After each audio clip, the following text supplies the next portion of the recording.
como los vertebrados, sino que lo que ellos llegan a tener son cavidades para llevar a cabo todo lo que es la circulación. Lo vamos a ver ya cuando estemos en moluscos, ¿verdad? Cómo están formados internamente.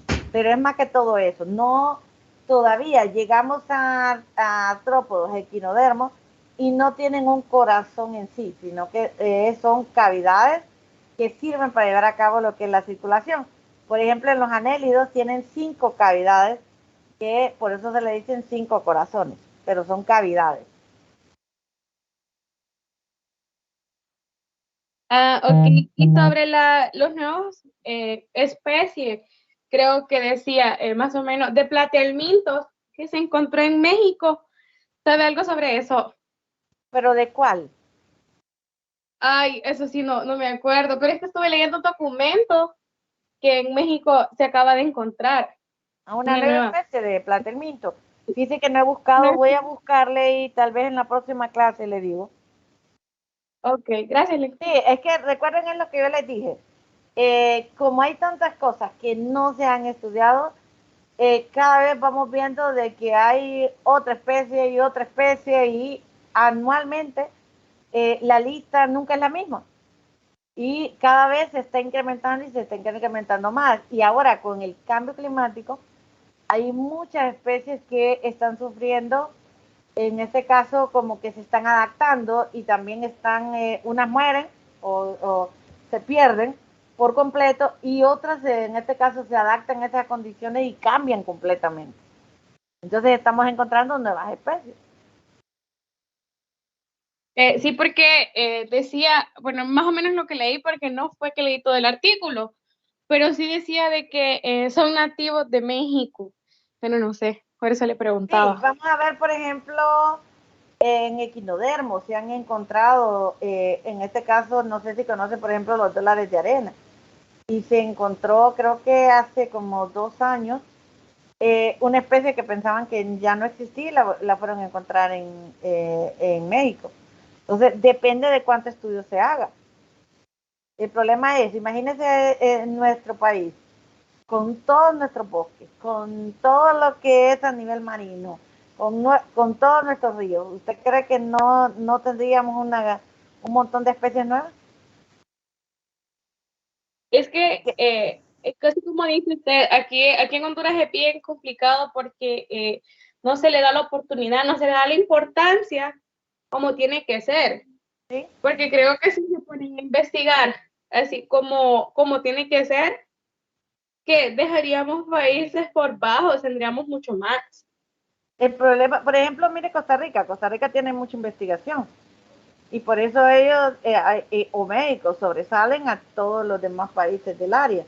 Pero es eso, necesitamos dinero para investigar. Aunque usted quiera investigar sin dinero, no hace nada. Entonces, esa parte es tan importante. Pueden haber la gana y una vez se investiga porque quiere y a veces con el presupuesto de uno, pero no porque hay dinero para llevarlo a cabo. Entonces, eso es lo que sí necesitamos. Necesitamos financiamiento para seguir investigando. Bueno, ya están los de la 1, de los que no estuvieron a las 12. Sí. Sí, Si no comenzamos para poder avanzar más ya. Dígame. sí, Licenciada, tenemos que notificarle si no entramos a la clase de las 12. No, lo que pasa es que quiero saber porque como algunos sí entraron, otros no, entonces yo no sé, ¿será que ya se salieron todos los que estuvieron a la 1? ¿O será que todavía no se han metido los de la 1? Entonces por eso es que estaba preguntando.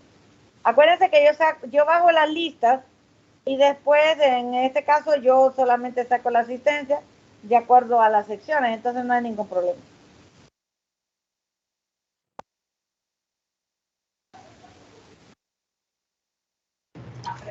Licenciada, Dígame. disculpe, pero no hay ningún problema si entro a las 2 secciones, ¿verdad? No, tampoco. Okay. Gracias. Acuérdense que más bien al haber 2 secciones, si usted no le quedó algo claro, pues lo vuelve a preguntar aquí o lo escucha y entonces la idea es que les quede todo claro y que cuando vayan al examen, o sea, no tengan ningún tipo de problema. Bueno, yo creo que hay algunos de los que estuvieron ayer de las 3 o que, porque los de las 3 sí terminamos de ver el video. Pero no sé si hay alguno que no terminó de ver el video, porque si no tendríamos que volverlo a poner donde nos quedamos ayer. O todos ya No vieron. terminamos. Yo creo que nadie, licenciado. No se terminó de ver. ¿Cómo? Yo no Se terminó de ver. ¿Todos Yo lo la terminaron no, de ver? No, Lick, usted no lo terminó, lo paró. Bueno, entonces vamos a volver entonces a ver donde nos habíamos quedado para que así.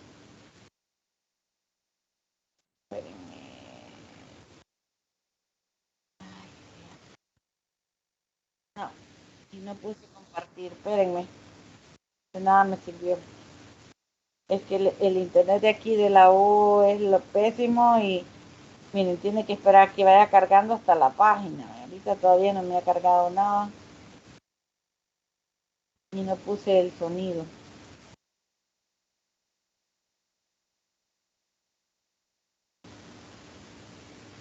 ¿Hoy sí miran? Sí. Sí. Vale. Nuestro planeta comenzó en el mar. Esto Pero sucedió nos hace quedamos Concha, a pesar de que los animales como por aquí, los ¿va? clasificamos en grupos más pequeños. Las langostas pertenecen a un grupo llamado crustáceos. El grupo de los crustáceos incluye también animales como el cangrejo y el langostino. La mayoría de los crustáceos viven en el agua o cerca de ella, mientras otros tipos de artrópodos se encuentran con más frecuencia en tierra. Tal vez no pensemos que un insecto tiene mucho en común con una langosta, pero un saltamontes, al igual que todos los insectos, tiene las mismas características generales que comparten todos los artrópodos. Los insectos tienen esqueleto exterior y dicho esqueleto es articulado. Todos los insectos tienen su cuerpo compuesto por 3 partes principales y 6 patas articuladas. A medida que el saltamontes crece, su cuerpo se vuelve demasiado grande para su esqueleto exterior. Cuando esto sucede, se le desarrolla una nueva cubierta dentro de la anterior. Luego la vieja cubierta se abre y el insecto se arrastra fuera de ella. Este proceso se llama muda. En un principio la nueva cubierta es aún blanda, pero después de varias horas se endurece formando un nuevo esqueleto exterior. Muchos insectos atraviesan un tipo de cambio mucho más espectacular. Esta oruga nació de un huevo puesto por una mariposa negra. Durante el verano, la oruga crece y almacena alimento. Luego, a medida que se acerca el invierno, comienza una nueva etapa. La oruga va segregando un hilo para permanecer unida a una rama y la piel vieja se cae.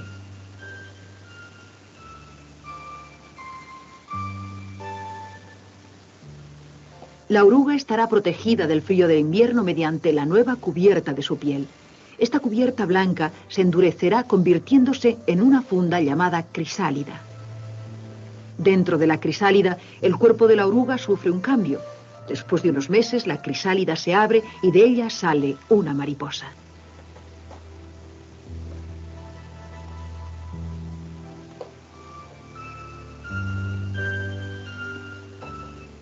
Al igual que la mariposa, la mayoría de los insectos adultos tienen generalmente 2 pares de alas. Los insectos son los únicos animales invertebrados capaces de volar. Existen probablemente más de 1 millón de especies diferentes de insectos, más del doble que el resto de todas las especies de animales juntas. Además de los insectos y de los crustáceos, existen otros animales dentro del grupo de los artrópodos. Este puede parecer una oruga, pero es en realidad otra clase de artrópodo. Es un milpiés adulto. El cuerpo de un milpiés posee varias secciones llamadas segmentos y cada segmento tiene 2 pares de patas. El ciempiés es un pariente cercano del milpiés, pero un ciempiés tiene solamente un par de patas en cada segmento del cuerpo. Las arañas también forman parte del grupo de los artrópodos. A primera vista una araña puede parecer un insecto, pero una araña tiene un cuerpo formado por solo 2 partes principales, mientras que el de un insecto está formado por 3. La araña tiene 8 patas en lugar de 6, y a diferencia de la mayoría de los insectos, la araña no tiene alas. En algunos aspectos, las arañas son muy distintas de otros tipos de artrópodos y, sin embargo, todos los animales de este grupo comparten las mismas características generales. Un esqueleto externo duro, 2 o más partes principales en su cuerpo y patas articuladas. Los artrópodos, por lo menos en su...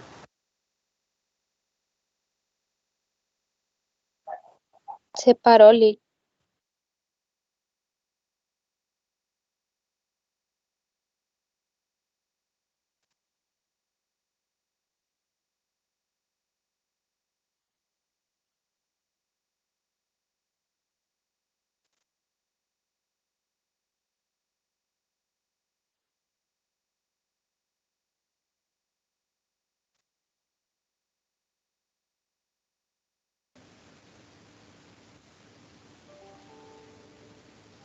Mi trabajo es hacer que la universidad... Mira, Sí, ay, es que aquí no miro nada a ustedes y por eso les estoy preguntando porque se salió la señal y no miro absolutamente nada. Si vamos a ver si logro volver otra vez.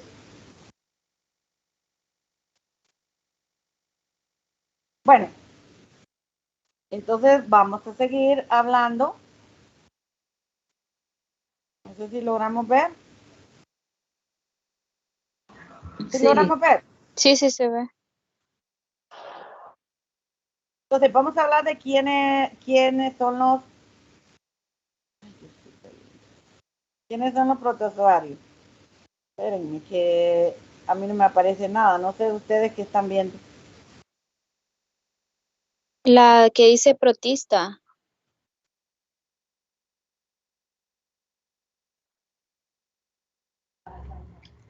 Sí, qué buena.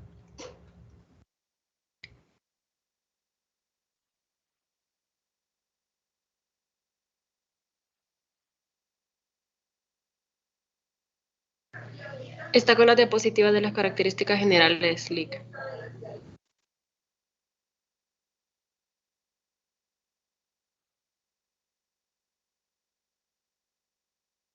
Sí, creo que le está fallando el internet.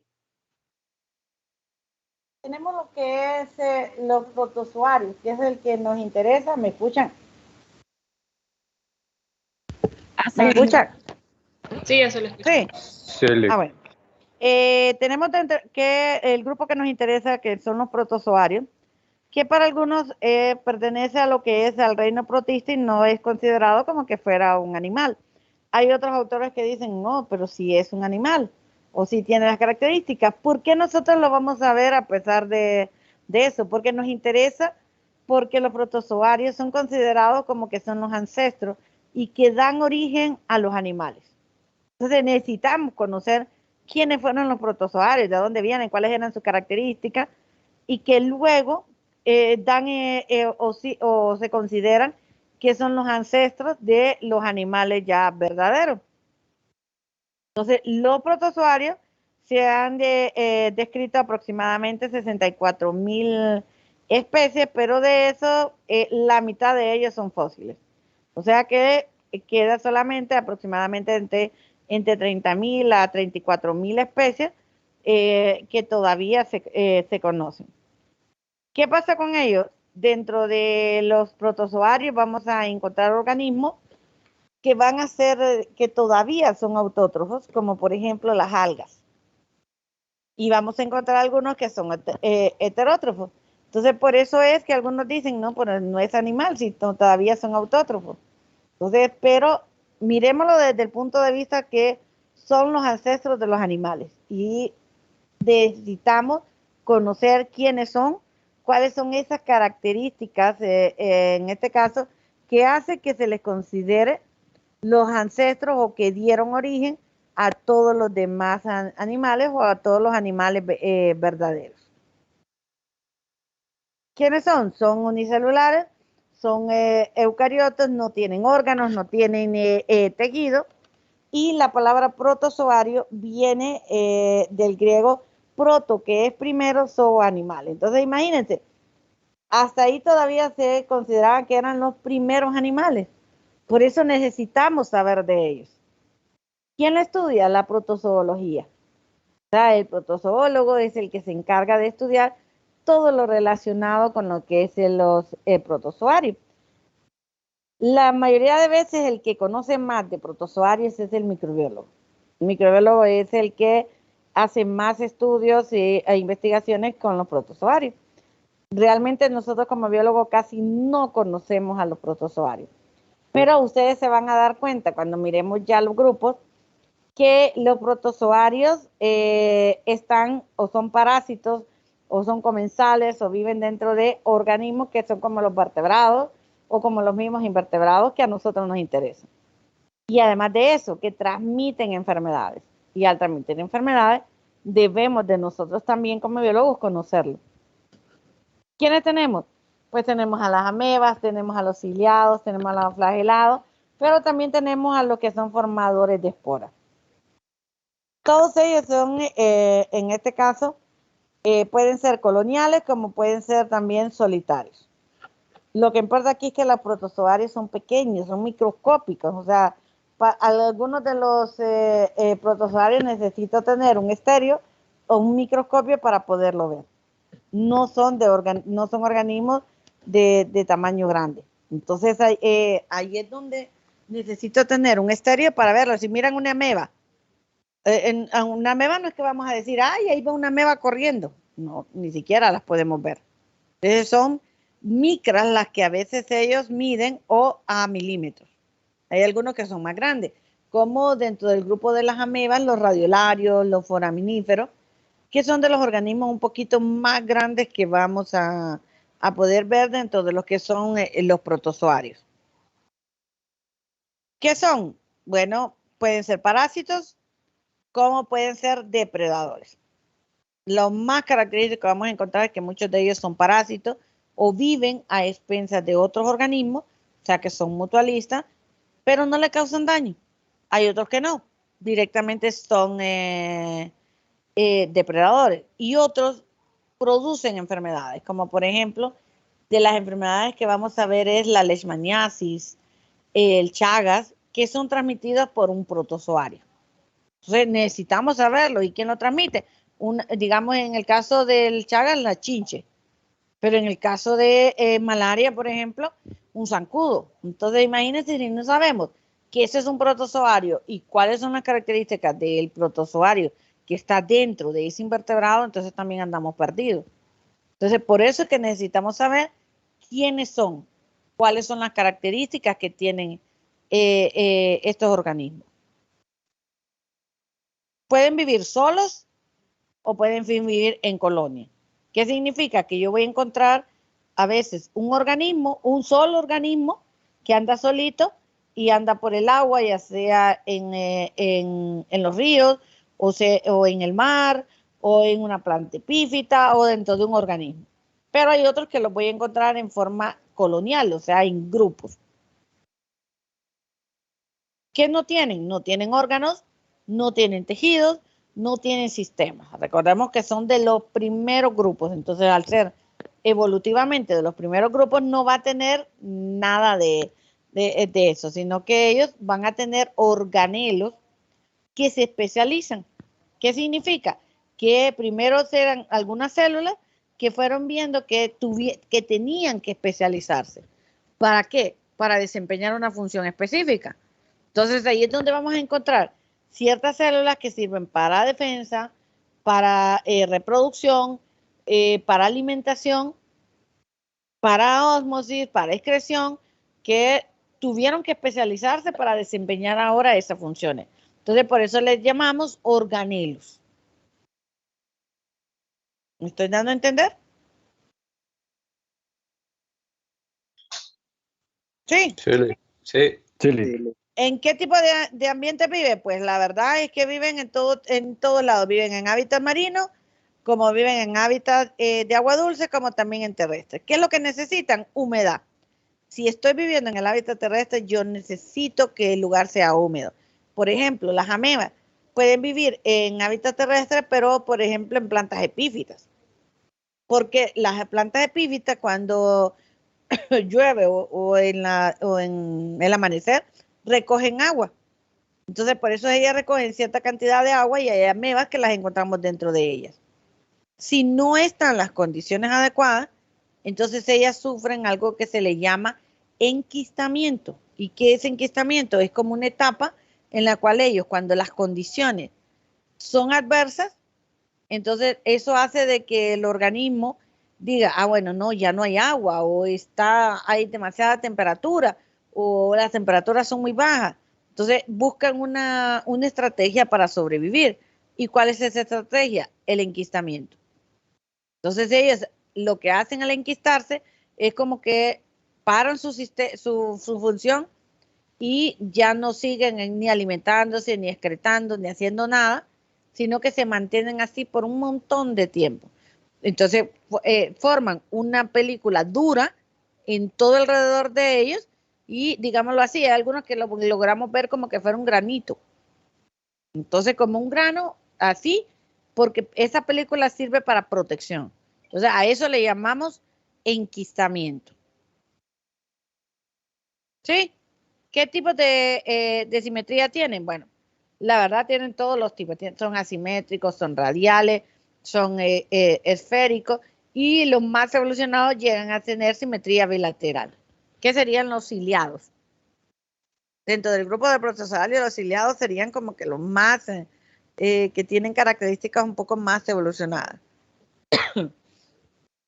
¿Cómo se alimentan? Bueno, generalmente al ser un animal decimos, bueno, ese es heterótrofo, pero todavía aquí seguimos encontrando algas y al ser algas todavía son autótrofos.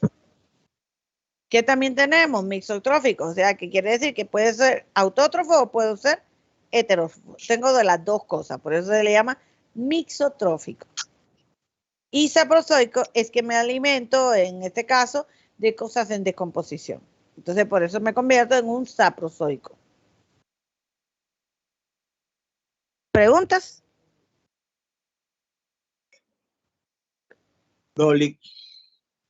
Entonces, sabemos que son unicelulares, que son, en este caso, que no tienen órganos, que no tienen tejido. Entonces, su hábitat va a ser marino, agua dulce y terrestre. Va a ser lo característico. ¿Cuál es el tamaño? Pues la mayoría de ellos son microscópicos o llegan a medir milímetros.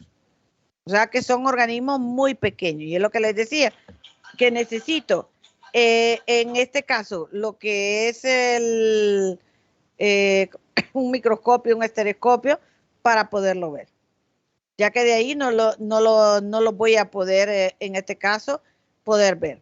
¿Qué forma tienen? Pues algunos van a ser ovalados, otros van a ser, en este caso, alargados, otros van a ser planos, o sea, de todos. ¿Cómo se mueven? Pues también tenemos por medio del cilio, por medio de flagelos, por medio de la membrana ondulante o por medio de axonemas, o sea, axópodos. Para que miremos que tienen de todo. ¿Cómo se reproducen? Vamos a hablar un poco de reproducción más adelante, pero ¿qué pasa? Como son organismos tan pequeños, aquí la reproducción más común que voy a encontrar es la reproducción asexual, que en la reproducción sexual yo no necesito tener el macho y la hembra, sino que llevo a cabo por medio de fisión, por medio de gemación o enquistamiento. En cambio, la sexual, lo más común solo es conjugación. Cuando uno dice conjugación o singamia, es solamente como que yo produzco los gametos, el mismo organismo, y se lleva a cabo la unión de gametos. Dígame, ¿alguien iba a preguntar algo?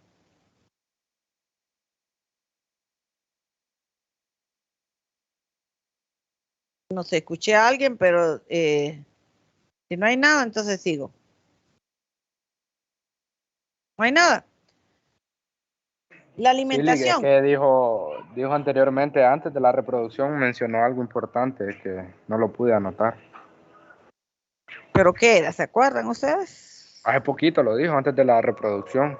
O sea, lo único que yo dije es que son marinos de agua dulce, de que eran, en este caso, terrestres, que podían ser coloniales, como podían vivir de forma colonial o pueden vivir de forma aislada, que eso es algo importante. Y lo del tipo de reproducción, que podría ser sexual o podría ser asexual. ¿Qué otra cosa? Acuérdense, son pequeños y eso es una característica que para ellos es importante en el caso de ellos. ¿Qué pasa con la reproducción? Lo dije, puede ser sexual como puede ser asexual, y lo más común de ellos es que son, en este caso, la reproducción asexual es la más común que se va a llevar a cabo. No tienen órganos, no tienen tejidos, no tienen sistemas. ¿Qué pasa con ellos? Las células se especializan para formar esas funciones. Y es lo que vamos a encontrar directamente en el caso de ellos. ¿Qué tipo de digestión hay? O alimentación. Bueno, pueden tener por fagocitosis, pueden alimentarse por pinocitosis, por endocitosis. Cualquiera de esos tipos de alimentación. ¿Por qué? Acuérdense, no tienen sistema, no tienen órganos, entonces yo necesito llevar a cabo la alimentación más que todo de otra forma. Entonces ahí es donde intervienen estos tipos de alimentación con ellos. La locomoción, lo dije también, cilios, flagelos, pseudópodos, es lo más característico que van a encontrar directamente en lo que es la locomoción en ellos. Ahora, como son tan pequeños, no tienen un esqueleto o en este caso, digamos, como lo miramos en artrópodos, que ellos van a tener un exoesqueleto. No, para nada. Ellos van a presentar un citoesqueleto. ¿Qué significa eso del citoesqueleto? Es que van a tener algo que les va a servir para ellos para protección, para darle rigidez y al mismo tiempo para que ellos se puedan mover. O sea, flexibilidad. Entonces, tienen unas fibras que están abajo de lo que es la membrana celular. Entonces, forman abajo de la membrana celular como una película que están formados por esas pequeñas fibras que tienen proteína, y esas proteínas llegan a ser lo que conocemos nosotros como citoesqueleto. Recuerden, no tenemos en este caso un exoesqueleto ni esqueleto ni nada de eso, sino que lo que es esa película que se forma debajo de la membrana tiene esos diferentes tipos de fibra, y eso hace que formemos un citoesqueleto, que es lo que le va a dar rigidez o le va a dar flexibilidad. No sé si me entendieron. Sí, Lick. Entonces, ¿qué tipo de citoesqueleto tenemos? Yo los voy a decir ahorita y después los vamos a identificar en una figura. Entonces, si miramos aquí, esta que están viendo ustedes acá, entonces, debajo de la membrana tienen estas estructuras, como que cada una de estas de aquí, esta barra, a eso le llamamos fibras. Entonces, lo que es la primera, la epiplasma, el tipo de citoesqueleto del tipo epiplasma, solamente son esos fibras o filamentos que están, en este caso, en forma simple a lo largo de todo lo que es la membrana celular. Entonces, debajo de la membrana celular tienen esa película formada solamente por esos filamentos proteicos. Entonces, a eso le llamamos epiplasma, como los ciliados. En algunos ciliados o algunos fitoflagelados vamos a encontrar esa característica. La otra es una faja microtubular. ¿Qué quiere decir eso? Que estas fibras se unen y ahora es como el cinturón, el que nos ponemos para el pantalón. Entonces, por eso se le llama faja, porque es como que se volvió más gruesa. Ya no es así delgadita, redonda, circular, no. Se volvió como que eso, como que fuera una faja, como esto de aquí, y por eso se le llama faja microtubular. ¿Qué es lo que quiere decir? Que estas fibras, ahora en forma de faja, están distribuidas a todo lo largo de la membrana. Y eso lo vamos a ver, en este caso, en algunos flagelados, en algunas esporas o ciliados. ¿Qué pasa en el axostilo? En el caso del axostilo, vienen estas fibras y están como que yo agarrara todo este grupo de... Espérenme, voy a poner el puntero para que lo miren. Como que yo agarrara todo este montón de fibras, todo esto de aquí, y ahora las estoy formando como un grupito de fibras. Y quedan unidas de la base. Entonces se unen de la base, pero quedan sueltas aquí. Entonces como que fuera un grupo, un bloque, un penacho. Entonces debajo de la membrana voy formando grupitos de fibras. Eso es un axostilo. ¿Qué pasa en el axópodo? En el axópodo cambia de que esas fibras se forman como que fueran una estrella. O sea que en forma de, ¿cómo les digo? Se les dice así como las ruedas de la bicicleta. Ustedes han visto en las ruedas de la bicicleta que en las ruedas están como entrecruzadas, todas lo que son las varillas. Sí.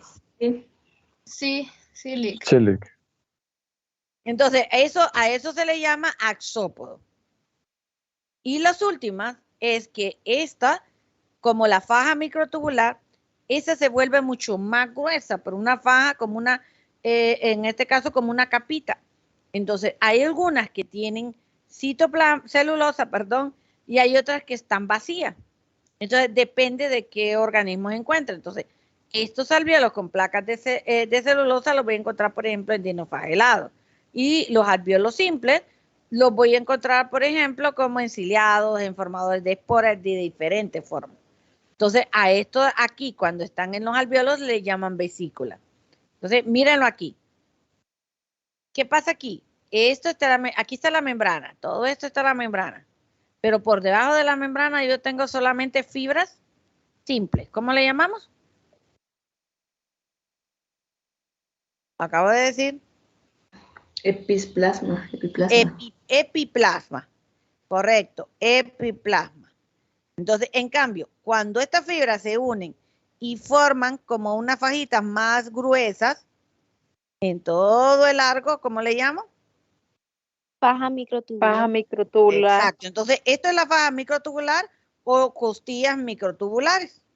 En cambio, cuando estas fibras quedan unidas solamente en la base, como un penacho de acá y de aquí quedan libres, entonces aquí le llamo Axostilo. axostilo.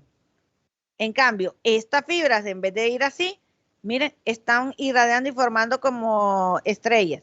Como les decía, que es como que si fuera, en este caso, como las ruedas de las bicicletas. Entonces ahí es un axópodo, o axopodio. Y las últimas es que estas se unieron, en vez de ser tan delgaditas, miren, se volvió gruesa. Totalmente. Entonces, esto grueso, estas están vacías, son sólidas y estas están llenas de celulosa. Entonces, estos son los alvéolos simples y estos son los alvéolos con celulosa. Entonces, estas de celulosa principalmente las vamos a encontrar en aquellas que son algas que todavía son autótrofos. Entonces, todo esto es la forma en que va a estar el citoesqueleto. ¿Qué significa? Que ese citoesqueleto es el que le sirve como para poder darle esa rigidez y esa protección al organismo. Si no lo tuvieran, entonces estarían blanditos y nada les va a poder proteger. No sé si me entendieron. Sí. Entendido. Vale. Entonces hay dos tipos de alvéolos, los simples y alvéolos con celulosa. Exacto. Estos simples son como que fueran más sólidos. Y estos son como huecos porque adentro tienen celulosa. Ah, ok, entonces es la diferencia de ambos, ¿verdad? Sí, exacto. Okay, gracias. Algo que se me olvidaba aquí. En muchos de los, digamos, cuando estén buscando investigación, información o algo, ese mismo citoesqueleto lo pueden llamar como testa. Entonces, es la misma cosa. No se vayan a confundir en esa parte porque de repente encuentren eso. Locomoción, ya lo dije, alimentación, puede ser por fagocitosis, pinocitosis, también se dan algunos tipos de endocitosis. ¿Por qué? Porque recuerden que ellos no tienen ni boca, ni tienen un sistema digestivo, ni nada de eso. Y la único es que también puede llevarse lo que es la fotoeutrofia. ¿Por qué? Recordemos de que algunos todavía llevan a cabo fotosíntesis. Entonces necesito luz para producir el alimento. Entonces a eso se le llama fotoeutrofia en lo que son los protozoarios. ¿Bien? Todo claro.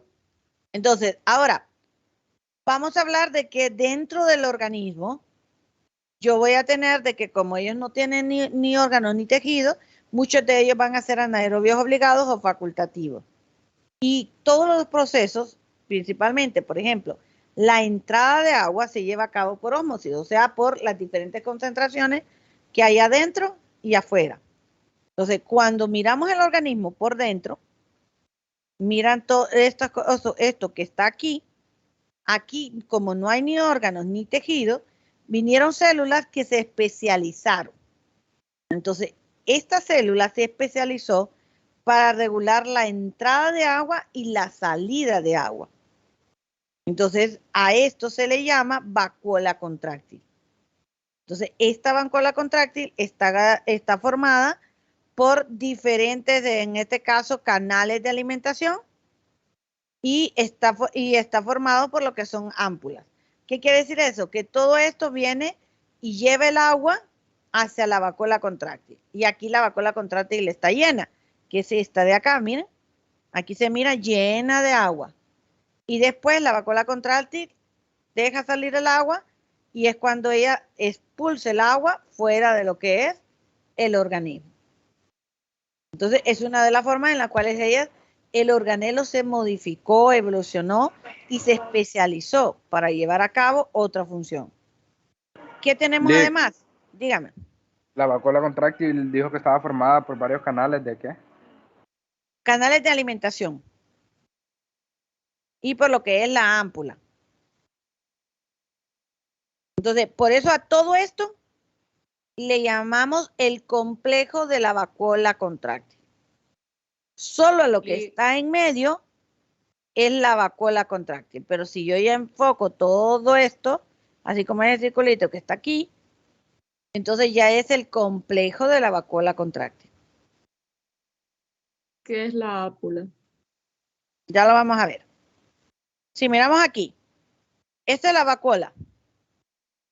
Estas cositas vendrían a ser las ámpulas, que son los que vienen y los canales de alimentación recogen el agua, llevan en este caso el alimento a las vacuolas digestivas y de ahí pasan por lo que es el ámpula, se llena el agua en la vacuola contráctil y después ellos vienen y expulsan el agua. Entonces, aquí podemos ver que aquí hay una vacuola contráctil, aquí hay otra, dentro de todo lo que es el endoplasma. ¿Por qué? Porque en el organismo yo voy a encontrar el ectoplasma y el endoplasma. Todavía no tengo las capas. Acuérdense, todavía no. Entonces, a esto le llamamos ectoplasma y endoplasma. ¿Qué tengo adentro? Las diferentes células especializadas. Estas de aquí son vacuolas digestivas o vacuolas de alimentación. ¿Qué significa? De que hay algunos, como los ciliados, que son más evolucionados, que estos ya presentan esta abertura aquí, que se le llama cavidad oral. La cavidad oral es como un hueco, pero al final de ese hueco tengo un orificio. Y a ese orificio yo le llamo citostoma, que vendría a ser como una boca, pero todavía no se considera una boca, por eso se le llama citostoma. Acuérdense. Y de ahí esta viene por un canal, que ese canal está formado por, en este caso, microfibra, y todo esto, o varillas, a esto se le llama citofaringe. Y la citofaringe se forma lo que es la vacuola, y de ahí libera la vacuola, que es la vacuola alimenticia. Entonces, es una de las formas en la cual lleva a cabo la alimentación. ¿Qué tengo además? El macronúcleo y el micronúcleo, que sirve para reproducción y la parte vegetativa de él. ¿Qué tengo por fuera? Por fuera tengo los cilios, porque es un ciliado, y sirve para locomoción. Si fuera un ameboide, va a tener pseudópodo, porque sirve para locomoción. Si fuera una espora, voy a tener membrana. Entonces, depende de cómo me mueva, esto va a ir cambiando. No todos van a tener cilios, otros van a tener flagelos. En todo alrededor de los cilios, en esta parte de aquí del ectoplasma, yo voy a encontrar lo que se llaman tricocistos o citoproctos. ¿Qué son? Son organelos que se han especializado en células, en este caso, ¿para qué? Para defensa. Entonces, están especializados para eso, directamente para defensa. Liberan cierta sustancia pegajosa y eso les sirve para poderse defender y también capturar lo que es el alimento. ¿Preguntas? Rick, ¿quiénes eran los especializados? Los tricocistos y el citoprocto. Ah, ok. ¿Vamos bien? Entonces, si miran aquí, tenemos, este ya no sería un ciliado, este es un ameboide. Entonces, el ameboide lo que va a tener es que ya no tiene cilios. Entonces, la forma de mover sería el pseudópodo. Claro, ese pseudópodo va a ir variando, si es delgadito, si es grueso o qué, que ya lo vamos a ver más adelante. Pero dentro de él voy a tener lo mismo que miramos en el anterior. Una vacuola contráctil, una vacuola digestiva o de alimentación, y voy a encontrar lo que es el macro y el micronúcleo. O sea que no me cambia en nada de eso. ¿Me entendieron? Chile. Ahora, ¿cómo es la reproducción? Ya lo había mencionado. En el caso de la reproducción, yo tengo sexual y asexual, las dos. Pero lo más común es la sexual, porque es lo que yo les decía. No voy a estar siendo un parásito y voy a esperar que me aparezca el macho. Si imagínate aquí que me llegue el macho, nunca me voy a reproducir. Entonces, por eso muchas veces llevan a cabo más la reproducción asexual que la sexual. Entonces, en la sexual yo tengo solamente que puede ser la fisión, que es la división de los dos organismos. O sea, yo tengo un organismo y se empieza a dividir, y de ahí un organismo, perdón, se empieza a dividir en dos, y de ahí ya tengo dos organismos. En cambio, la fisión binaria es cuando esa división tengo dos células igualitas. Entonces, a eso le llamo fisión binaria. Y gemación es que del organismo, miren, empieza a salir como que fuera un granito, como un chichote, como un tumor en la parte de arriba, y se empieza a formar eso hasta que llega y se despega y ya llega a formar el nuevo organismo. Entonces, a eso se le llama gemación, porque esta célula se empieza a formar una célula un poco más pequeña y de ahí esta se divide y forma el nuevo organismo. ¿Sí me entienden ahí en esta parte? Sí, todo claro. En la otra es la esporulación, que es otra de ellas que llegan a tener, que en el caso de la esporulación es que de esa célula voy teniendo división, pero por dentro, y de ahí en este caso se liberan el montón de células hijas. A eso le llamamos esporulación. O también en este caso tenemos lo que es la esquizogonia o fisión múltiple, que es cuando hay múltiples divisiones dentro de ella. ¿Qué pasa con la sexual? Bueno, la sexual es la menos común que voy a tener, y en la reproducción sexual van a intervenir lo que son los gametos. Entonces, los gametos pueden ser isogametos, o sea que los dos gametos son iguales. O los gametos pueden ser diferentes, como en la conjugación. Entonces ahí le llamo anisogametos. ¿Vamos bien? Todo cheque. Entonces, la singamia, en el caso de la singamia, aquí yo tengo dos células sexuales que van a ser diferentes. ¿Cómo se le llaman cuando son células diferentes? Gametos. ¿Cómo? Anisogametos. Anisogametos, correcto. Entonces, son dos células diferentes, se unen y van a venir a formar el nuevo individuo. ¿Qué pasa en la autogamia? Que voy a producir, en este caso, gametos, ¿qué?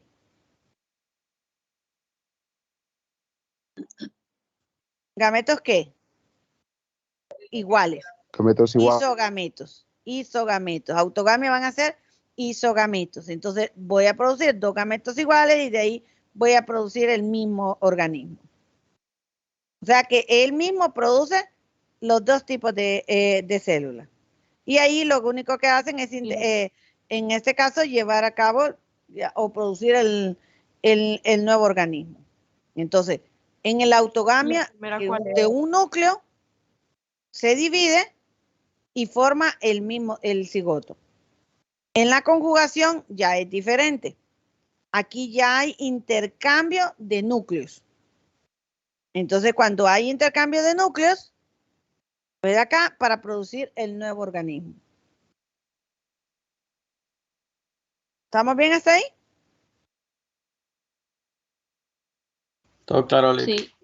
Sí. Y la última que sería el enquistamiento. ¿Qué pasa con el enquistamiento? Acuérdense que yo lo dije. Para algunos dicen el enquistamiento es como parte de lo que es como una etapa. No lo consideran como un tipo de reproducción, sino más bien una etapa. ¿Por qué una etapa? Porque cuando la condición es adversa es que él se enquista. Y aquí podemos ver diferentes tipos de quistes que se forman, que es una película dura, miren, y adentro está el organismo. No sé si lo logran ver. Miren, se forma toda esa película dura aquí y eso evita de que él, en este caso, se muera por deshidratación o por las altas temperaturas o las bajas temperaturas, depende de lo que hay. Entonces, esto produce una capa dura alrededor de él y evita de que él, en este caso, pueda morir. A eso le llamamos enquistamiento. O sea, estos son quistes. Ahora, ¿qué pasa en esto? Cada uno de ellos va a variar y es diferente dependiendo de la especie. Por ejemplo, el género Colpoda, el género Colpoda puede enquistarse por más de 58 años. O sea, imagínense, en lugares que estén extremadamente secos, que no tengan nada de agua, él puede vivir todo ese tiempo ahí hasta 58 años. O sea, que es bastante, ¿verdad? Y cuando las condiciones vuelven a ser normales, él puede volver otra vez a ser un organismo. O sea, a vivir otra vez. En cuando esté enquistado, permanece como en latencia. O sea, no come, no excreta, no hace nada. Entonces, esto del género Colpoda... Como si estuviera en hibernación. Exacto, como que estuviera en hibernación. A eso, prácticamente eso es como una etapa. Por eso algunos dicen es como una etapa. Entonces, esto pueden durar, por ejemplo, hasta 7 días viviendo en el agua. Pero si ya las condiciones empiezan a ser adversas, por ejemplo, aguas de hasta 100 grados centígrados, ellos pueden permanecer 3 horas y después mejor dicen, no, mejor voy a enquistarme porque no me muero. Entonces ahí es cuando ellos pasan al enquistamiento y pueden durar hasta 58 años, por ejemplo, el Colpoda. Y el género Podo, que es otro, este es que resiste solamente se ha encontrado hasta 49 años. Pero es lo mismo. Tiene en este caso, ¿qué es eso? Evolución. O sea, la capacidad que tiene un organismo cuando mira que las cosas se están poniendo mal, no, mejor me transformo y no me muero, dicen. Por ejemplo, la entoameba histolítica, que es la que vive dentro de nosotros, ¿qué es lo que pasa? Nuestro cuerpo está secretando, todo el sistema digestivo, una gran cantidad de ácidos y ella logra soportar esos ácidos gástricos. Pero imagínense, si ella ya está en el ambiente y hay unas altas temperaturas que llegan a veces hasta 50 grados, entonces ella muere. No logra soportar temperaturas tan altas. Pero sí logra soportar la acidez. Entonces, cada organismo va evolucionando dependiendo de sus características. Entonces, cada uno va teniendo características totalmente diferentes evolutivas. Y eso hace de que podamos encontrar organismos en hábitats secos, otros en hábitats húmedos, otros en temperaturas altas, en temperaturas medias o en temperaturas muy bajas. ¿Sí? Cheque, Lick. Lick, ya va a ser la hora. Ya hace la hora. Ay, ustedes no me dejan ni respirar. Solo miro esto ahí, o les digo esto para que quedemos ahí. Sí, Lick. Tenemos dentro de los protozoarios diferentes filos. O sea, en este caso, acuérdense que para el reino protista está dentro de todo lo que es los protozoarios. Entonces lo tomas como que fueran filos diferentes en el caso de ellos.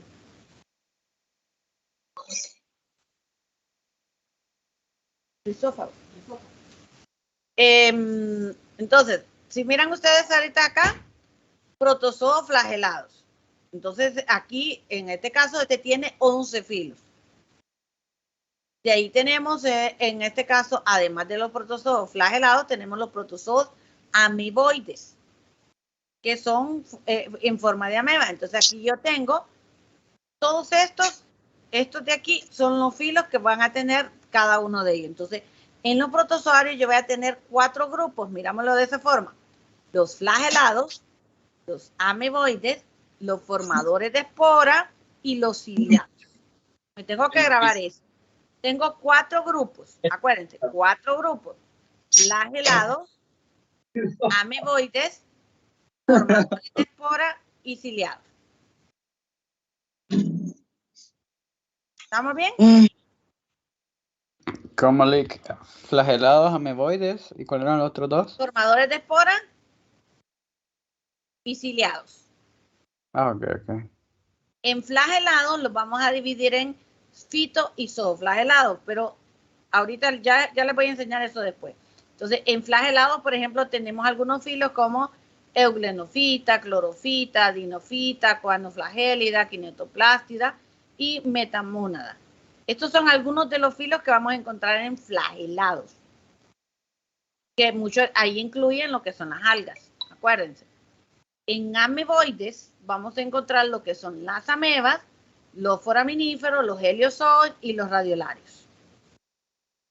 En los protozoos formadores de espora hay varios filos, pero el grupo que nos interesa, o el filo que nos interesa aquí es el esporozoa o apicomplexa.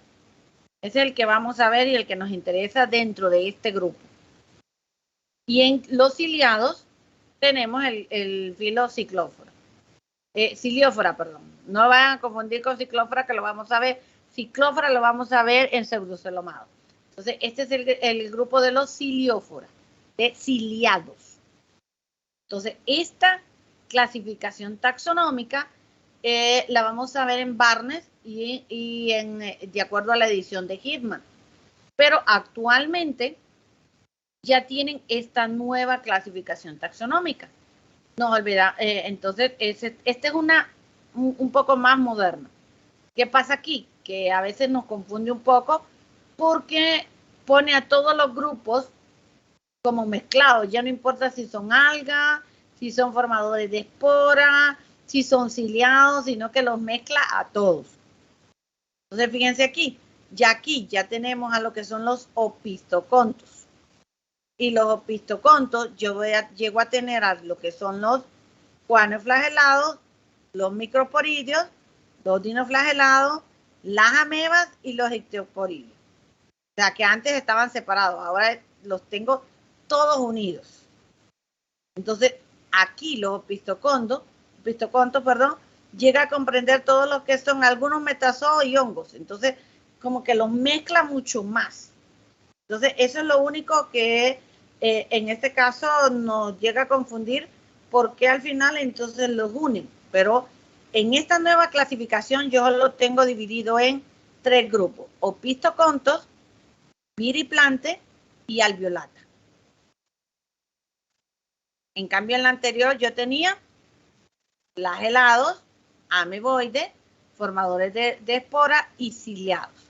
En esta nueva yo tengo opistocontos, piriplante y alveolata. Pero nos tenemos que acordarnos de este nuevo o del De anterior. las dos, porque depende. Si yo le digo, según la nueva clasificación, ¿a dónde se encuentran los apicomplexos? Entonces usted ahí me tendría que decir, en los alveolatas. Pero si yo le digo, según la vieja clasificación, ¿a dónde se encuentra? O en la clasificación de Barnes, porque para algunos todavía se sigue utilizando esa misma clasificación. Entonces, depende de qué autor usted busque, va a encontrar diferente clasificación. ¿Sí? Esta que tiene aquí es la de Hickman, ¿verdad? Esta que tengo aquí en este momento es la nueva de Hickman. Esta que está acá es la que es de Barnett y la primera de Hickman. Ok, Lee, gracias. Bueno, entonces de aquí, en opistocontos yo tengo estos filos, en viriplante, mire, tengo esto y en alveolata tengo esto. Pero lo vamos a ver mejor después. Es lo que les estaba diciendo a sus otros compañeros. Vamos un poco atrasados, entonces la próxima semana sí les voy a pedir que me ayuden para ver si me pueden regalar una hora de su precioso tiempo para avanzar en el tema. Porque hasta ahorita vamos por la 31. La diapositiva 31 y nos faltan 62. Entonces sí vamos un poquito atrasados. Entonces tal vez la próxima semana me pueden regalar una hora de su tiempo. Ustedes me dicen a la hora. No es que les voy a decir a esta hora. Ustedes me proponen una hora y yo les digo así a esta hora, entonces reunamos. ¿La otra semana o esta? Sí, la otra semana. Ah, ok. Está bien, Nick. Sí. Vaya pues, entonces nos vemos. Cuídense y vamos a recuerden, sábado tenemos examencito. Ok, el examen de todo esto que hemos visto, ¿verdad? No. El examen solamente es de la primera presentación hasta lo que miramos el día lunes.